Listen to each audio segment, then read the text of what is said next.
Mesdames et messieurs, une fois de plus, bonjour. Bienvenue à notre émission Écho du savoir. Écho du savoir, l'émission qui traite de l'actualité. L'émission qui conseille et qui répond à vos questions. Aujourd'hui, nous allons parler d'un thème, la suite d'un thème. Nous avions eu une précédente intervention ou émission intitulée « La réinsertion sociale ». Nous avons parlé de la réinsertion sociale, mais aujourd'hui, nous vous avions promis de donner suite à cette première émission. Alors aujourd'hui, nous allons faire la suite de cette émission intitulée « L'aménagement des peines ». Alors, à titre de rappel, lorsque nous avons évoqué dans notre première intervention, notre première émission intitulée « La réinsertion sociale », partie numéro 1, nous avons dit ceci, que lorsque nous parlons de réinsertion sociale, il s'agit d'un processus, d'un mécanisme ou des dispositifs qui permettent à un individu quelconque, vous, moi, une autre personne, de se réinsérer dans la société. C'est-à-dire que cette personne a été plus ou moins exclue par la société en enfreignant les règles sociétales qui ont été établies, elle mérite sanction. Alors, on l'a exclue. D'autre part, on peut aussi dire qu'il s'agit d'une personne qui s'est auto-exclue en enfreignant elle-même les règles sociétales.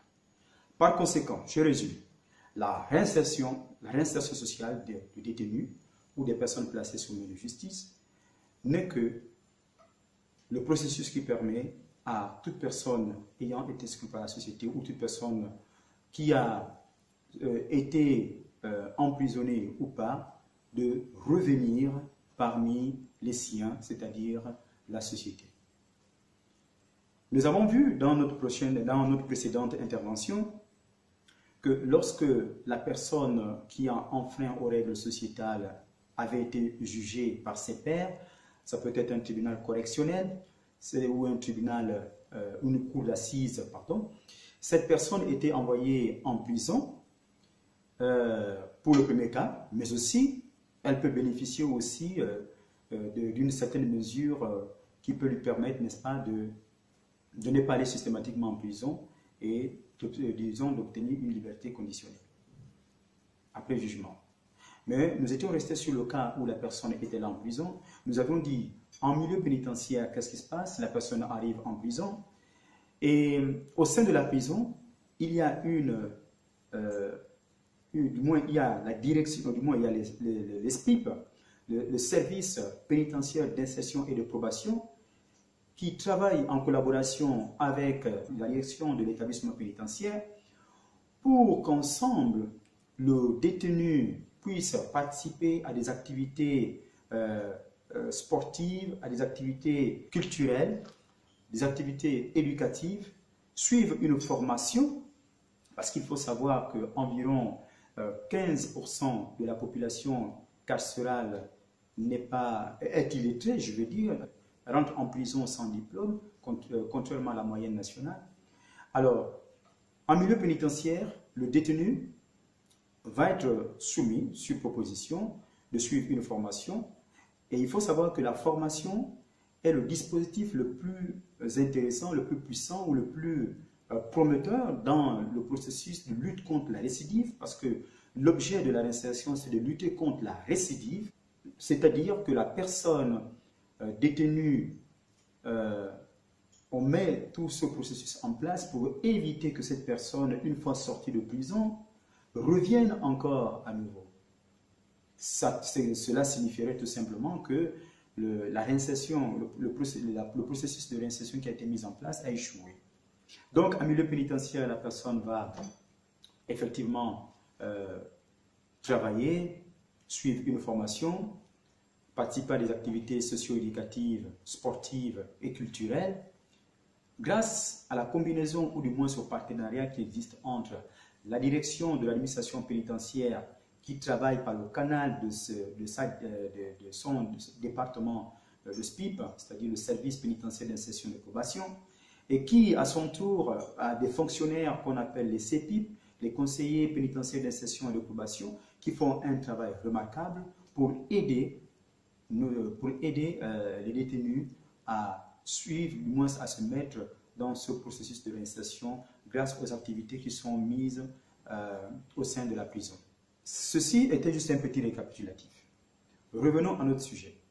Il faut savoir que lorsqu'une personne est en prison, pour une peine de 2 ans ou moins de 5 ans, elle peut bénéficier d'une mesure mise en place par la justice qu'on appelle les mesures d'aménagement de peine.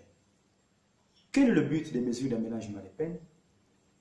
Les aménagements de peine, du moins les mesures d'aménagement de peine, visent à préparer la réinsertion, premièrement.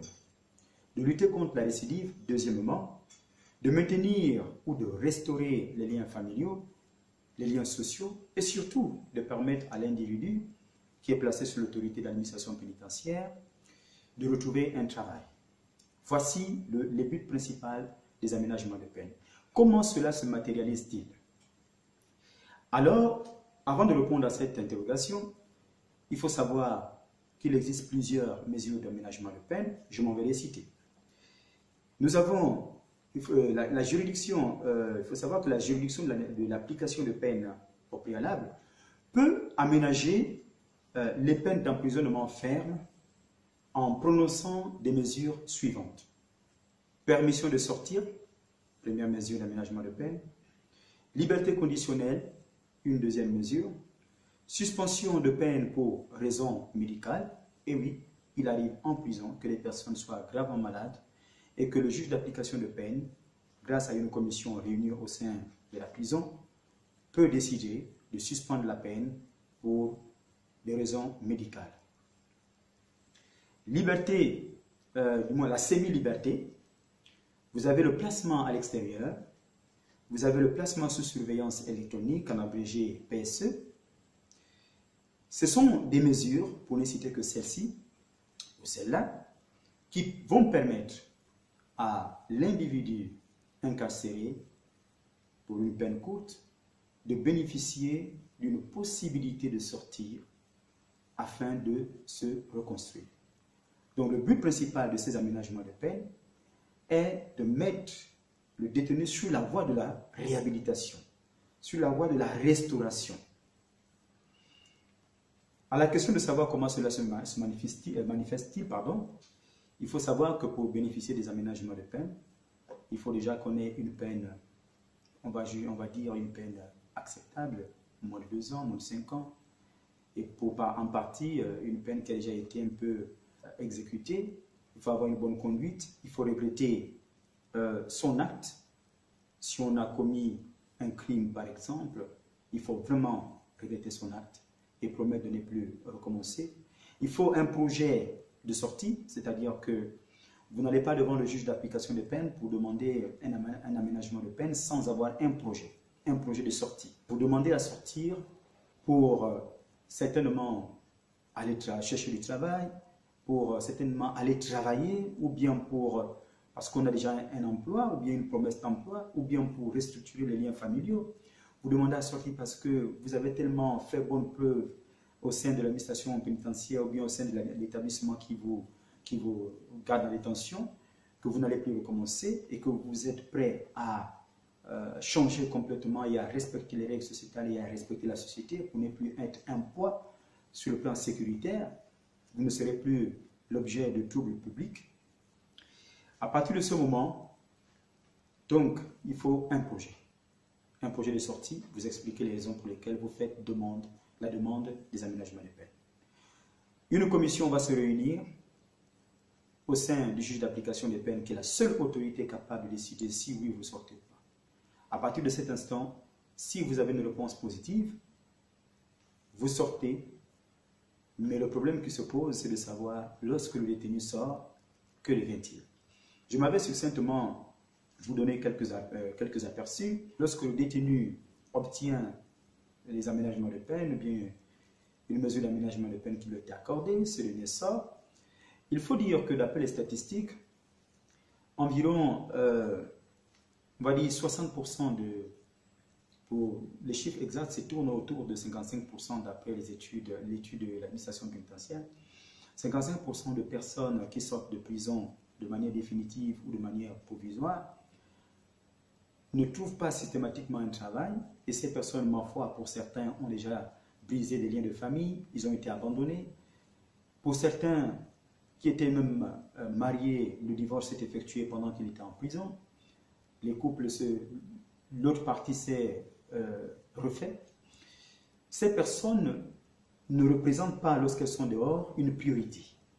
Parce qu'il faut dire qu'il n'existe pas, à proprement parler, des institutions ad hoc qui sont spécialement conçues pour réceptionner les personnes qui sortent systématiquement de prison.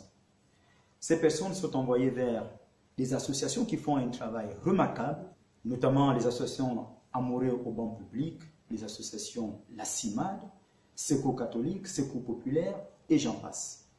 Ces associations vont recueillir ces détenus afin de les aider à postuler, si ces derniers ont pu passer un certificat d'aptitude professionnelle ou pas, ou si ces derniers, avant de rentrer en prison, avaient des diplômes ou pas. Donc, ces associations vont les accompagner, les orienter, les écouter, les aider pour finir encore un peu plus sur leur projet professionnel, grâce au contact qu'ils ont avec les chefs d'entreprise, leur faire passer des entretiens afin d'obtenir un travail. Car un ventre qui ne sait se nourrir est un ventre tout le temps en révolte. Et oui. Alors, ceci étant, c'est pour dire que les personnes détenues, ou du moins les personnes sortant de prison une fois à l'extérieur, sont généralement abandonnées à elles-mêmes. Il n'existe pas vraiment, à proprement parler, des structures ad hoc, c'est-à-dire conçues spécialement pour elles, pour les accueillir une fois sorties de prison. Ces personnes qui ne sont plus habituées à la vie sociétale, elles sont habituées, comme on dit, au mouvement des clés dans le langage pénitentiaire, c'est-à-dire ils ne savent même plus comment ouvrir une porte. Ce sont des fonctionnaires de police qu'on appelle les surveillants pénitentiaires qui se chargent de cette tâche, qui est très laborieuse d'ailleurs. Ces personnes sont complètement déconnectées de la réalité, passez-moi l'expression. Alors, ils sont accueillis par les associations, mais malheureusement, elles ne sont pas prioritaires. Celles qui sont prioritaires, ce sont des personnes parfois qui n'ont pas enfreint aux règles sociétales, mais qui ont peut-être subi des catastrophes naturelles. Et ces personnes sont accueillies temporairement, mais il faut savoir que les personnes sortant de prison ne sont pas prioritaires dans les centres d'accueil. Et heureusement que certaines associations travaillent en collaboration avec l'administration pénitentiaire pour pouvoir accueillir ces personnes, mais pour un temps temporaire. Mais en général, la question reste encore en suspens de savoir comment accueillir ou comment aider ces personnes-là qui, après la prison, se retrouvent abandonnées à elles-mêmes. Nous aurons l'occasion certainement de continuer sur cette lancée. Je tiens à vous remercier d'avance pour m'avoir suivi grâce à cette émission Écho du savoir. Je réitère en disant que le thème d'aujourd'hui, c'était les aménagements de peine. Et partagez cette vidéo. N'hésitez pas toujours à nous envoyer vos recommandations, vos suggestions, surtout vos questions qui nous font vraiment un baume au cœur. Et je vous dis merci. Nous sommes sur Twitter, nous sommes sur Instagram, nous sommes sur Facebook, sans oublier sur YouTube. Écho du savoir, l'émission qui traite des questions d'actualité et qui sait également vous conseiller. Bonne journée à vous et merci encore de nous avoir suivis. À bientôt.